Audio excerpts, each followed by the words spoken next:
Well, I do have to say that the end of Oak Street, this one is very enjoyable. It's not perfect, it does have some issues, but for the most part, I was just thinking this is such an entertaining film from beginning to end. And while it isn't going to be one of my favorites of the year, this is still worth checking out in theaters. When I had first saw the trailer to this film, I was thinking to myself, oh man, not another discounted Jurassic World. Thankfully, I'm satisfied to say that's not the case here, and what we have is an hour and 40-minute adventure where you actually care about the characters. You actually want them to survive. So the story of this one is that a suburban family living in 1982, their entire neighborhood is transported to prehistoric times where they have to survive against dinosaurs. Yeah, I certainly will say that this is without question one of the most thrilling dinosaur movies in a very long time. Like seriously, the last 3 Jurassic World films were disappointing, but this here is just flat out entertaining. I like the characters, I like the story. I was just invested seeing this family deal with these different types of dinosaurs, such as a T-Rex, a Spinosaurus, or a couple of Velociraptors. But more importantly, this was far from a dumpster fire because I wasn't bored watching this whatsoever. I actually cared about what was going on, and this wasn't just mindless entertainment either.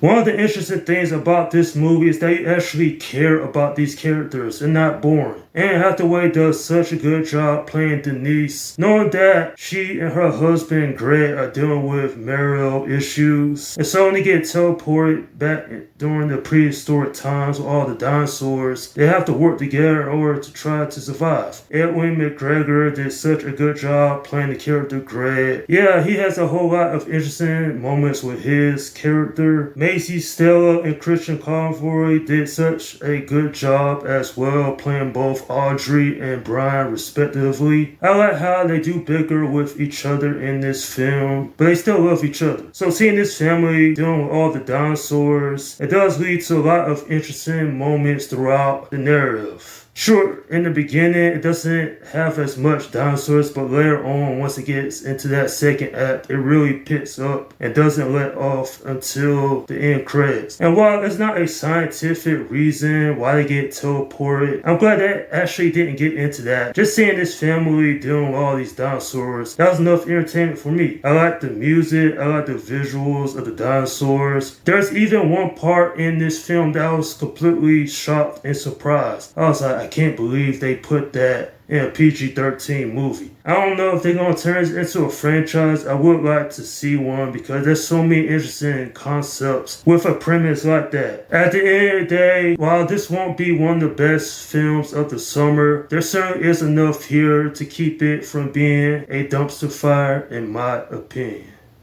I'm giving this film a 7 out of 10. Despite how good that I found this to be, I did have an issue with it. I would have liked if the family dynamic was explored a little bit more before they got teleported to the dinosaur age. It's a minor complaint, and while a lot of people out there is going to enjoy this, there's going to be some that will find this subpar, but this is definitely well worth checking out regardless.